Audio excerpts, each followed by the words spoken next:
한국도로공사는 서울 양평 고속도로 대한노선 종점 인근에 들어설 예정인 남한강 휴게소를 지난 8월 민자로 전환했습니다. 네, 그런데 민간 사업자 선정을 위한 용역 보고서에는 양평 고속도로가 개통됐을 경우 교통량 분석이 반영돼 있지 않아서 사업성 분석이 제대로 이루어진 게 맞냐는 비판이 나오고 있습니다.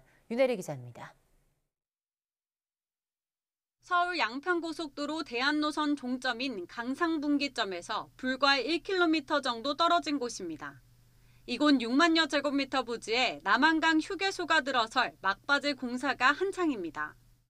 중부 내륙고속도로 상행선과 하행선을 이용하는 운전자들이 모두 이용할 수 있는 양방향 휴게소로 올해 12월 영업을 시작할 예정입니다. 한국도로공사는 지난 8월 이 휴게소 운영권을 민간에 넘겼습니다. 도로공사가 이미 건설비의 85%에 달하는 229억 원을 투입한 후입니다. 민간 사업자는 나머지 15%를 들여 15년 동안 운영권을 갖기로 했습니다. 전국 휴게소 200여 곳 가운데 이런 호남 민자 방식으로 계약이 이뤄진 건 이번이 처음입니다. 그런데 도로공사가 지난 5월 사업자 선정을 위해 발주한 연구보고서를 보면 휴게소 매출의 가장 중요한 부분을 차지하는 교통량 분석에 양평 고속도로 개통 시 늘어날 교통량이 반영되지 않은 것으로 나타났습니다. 대신 올해 말 개통 예정인 화도 양평 고속도로를 기준으로 교통량 분석이 이루어졌습니다.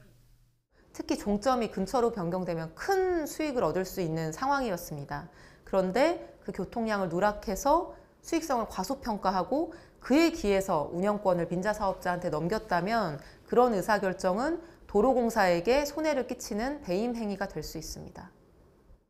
이에 대해 한국도로공사는 양평고속도로는 기본 설계 이전 단계로 보고서에 반영할 만한 객관적인 교통량 자료가 없었다고 해명했습니다. 그러면서 5년마다 교통량에 따라 임대료를 조정할 수 있도록 했다고 밝혔습니다. 양평고속도로 기본계획이 수립되면 교통량 증감에 따라 계약 요건이 조정될 필요가 있다는 지적이 나옵니다. 서울 양평 고속도로 기본 계획 최소한 이게 완성이 된 다음에는 영향을 받을 수 있는 도로 같은 경우는 아마 그 주체들이 재추정해보고 일각에선 운영권을 따낸 업체가 자격 미달이라는 주장도 제기됩니다.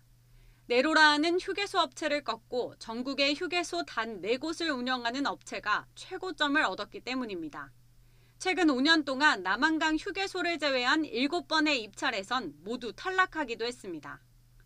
도로공사는 휴게시설 첨단화를 위해 혼합 민자 방식을 수립했고 공개 경쟁 입찰을 통해 공정하고 투명하게 사업자를 선정했다고 밝혔습니다.